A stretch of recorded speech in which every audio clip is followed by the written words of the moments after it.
ఇదే RTV app వార్తల్ని క్షణాల్లో చదివే అవకాశం ఉంటుంది. ఒక న్యూస్ పేపర్, ఒక టెలివిజన్ ఛానల్ మీ చేతుల్లో ఎప్పుడూ ఉంటాయి. గత ప్రభుత్వంలో 2021లో ఎండియు వ్యవస్థను ప్రారంభించారు. అప్పటి నుంచి ఇప్పటి వరకు ఇంటింటికి వెళ్ళి సరుకులు అందజేస్తున్నాం. వృద్ధులు కానీ వికలాంగులు కానీ బెడ్ పైన ఉన్న ప్రతి ఒక్కరికి ఇంటింటికి పోయి తంబే ఇచ్చి వాళ్ళకి సరుకులు ఇస్తున్నాం. ఈ వ్యవస్థ బాగుందని ప్రజలు మా వ్యవస్థనే కోరుకుంటున్నారు. ఇప్పటికి కూడా ఇంటింటికే సరుకులు రావాలి, మాకు ఇంటి దగ్గరికే రావాలి. మేము రేషన్ షాప్కి పోయి సరుకులు తీసుకునే పరిస్థితి లేదు. మేము వెళ్ళలేము, గంటలు గంటలు అక్కడ నిలబడలేము, మా చేత కాదు. ఇంటి దగ్గరకు వచ్చే విధానమే ఇంటి వద్దకే నిత్యావసర సరుకులు పంపిణీనే బాగుందని చెప్పి ప్రజలు మెచ్చుకున్నారు. ఈ వ్యవస్థ వచ్చినప్పటి నుంచి నిత్యం పనిచేస్తూనే ఉన్నాము. మాకు మిగిలేదు దీంట్లో 9,000 రూపాయలు. 21,000 వస్తే పెట్రోల్కి 3,000 పోతుంది, హెల్పర్కి 5,000 పోతుంది, హమాలికి 1,000-2,000 పోతాయి. మిగతాది 8-9,000లో మేము 15 రోజులు ఏదో ఈ కష్టం నష్టము అన్నం నీళ్ళు లేకోకుండా అంటే ఉదయం నుంచి రాత్రి వరకు కష్టపడితే మేము 9,000-8,000 సంపాదిస్తాం 15 రోజులకు గాను. దీంట్లో అంత కష్ట నష్టాలను కొడి తీర్చుకొని మేము పనిచేస్తున్నాం. కరోనా కష్టకాలంలో కూడా రెడ్ జోన్లలో కూడా మేము బియ్యం పంపిణీ చేస్తాం. అయితే ఏమైంది, ఈ వ్యవస్థ బాగుంది, ఎండిఓ వ్యవస్థ మీరు కొనసాగించాలి, ప్రభుత్వం తీసుకున్న చర్యలు బాగున్నాయని గత ప్రభుత్వంలో మమ్మల్ని మెచ్చుకున్నారు. అంటే మేము కూడా మా కుటుంబాలను వదిలేసి రెడ్ జోన్లలో పనిచేసాం, డబుల్ తంబు వేయించాము, ఇప్పుడు బియ్యం పంపిణీ చేసాం, మాస్కులు పెట్టుకొని మా ప్రాణాలను ఫనంగా పెట్టి ఆ రోజు బియ్యం పంపిణీ చేసాం. అంటే ఆ రోజు వ్యవస్థ బాగుంది, బాగా చేశారని.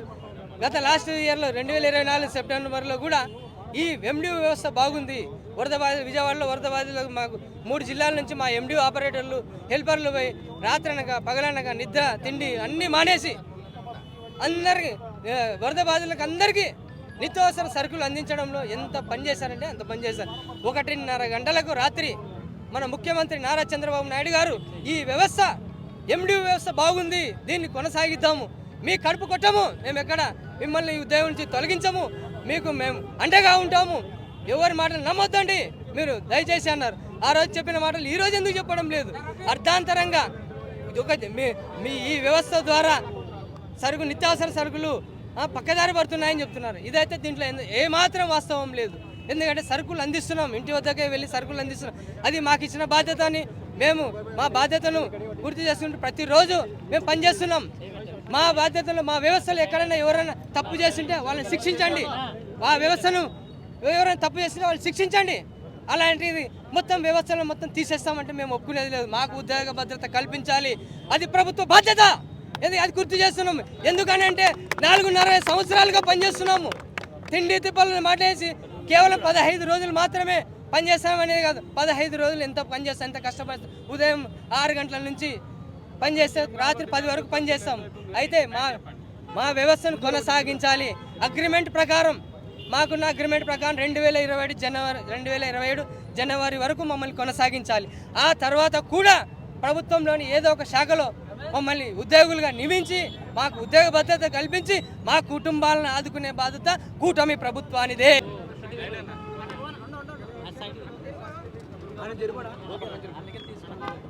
సార్, ముందుగా మీడియా మిత్రులందరికీ నా నమస్కారం సార్. మేము రాష్ట్రంలో పనిచేస్తున్న సివిల్ సప్లైలో పనిచేస్తున్న ఎండి ఆపరేటర్స్ దాంట్లో ఉన్నాము. సివిల్ సప్లైలో ఏం లేదు సార్, నిన్న జరిగిన కేబినెట్లో మన మంత్రివర్యులు నాదెండ్ల మనోహర్ గారు ప్లస్ ఈ కేబినెట్ మంత్రులందరూ కలిసి ఇది ఇచ్చారు సార్. ఎండి వ్యవస్థని రద్దు చేస్తున్నాము, దీనివల్ల ఏదో అవకతవకలు జరుగుతున్నాయని చెప్పి మమ్మల్ని రద్దు చేస్తున్నట్టు ప్రకటించారు సార్. మేము మీ ద్వారా, మీ మీడియా ద్వారా మా బాధలు తెలుపుకోవడానికి వచ్చాం సార్. ఇక్కడికి ఏం లేదు, మా వల్ల ఏదో నష్టం జరిగిపోతుంది అని చెప్తున్నారే కానీ ఎక్కడ నష్టం జరిగినట్టు దాఖలాలు అయితే లేవు. ఎవరో ఒకరు చేస్తున్నారంటున్నారు. ఎవరో ఒకరు చేస్తే వాళ్ళనొక్కరిని తీసేసి వేరే వాళ్ళని అపాయింట్ చేసి వ్యవస్థను నడిపిస్తే బాగుంటుందని మా అభిప్రాయం. ఇట్లా ఉన్న పలంగా మా 9,260 మందిని ప్లస్ మాకు సంబంధించిన హెల్పర్స్ని ఉన్న పలంగా 18,000 పైచీలకు మందిని ఉన్న పలంగా రోడ్డు మీదకి వదిలేస్తే మా పరిస్థితి, మా భార్య పిల్లల పరిస్థితి చాలా ఆందోళనకరంగా ఉంటుంది.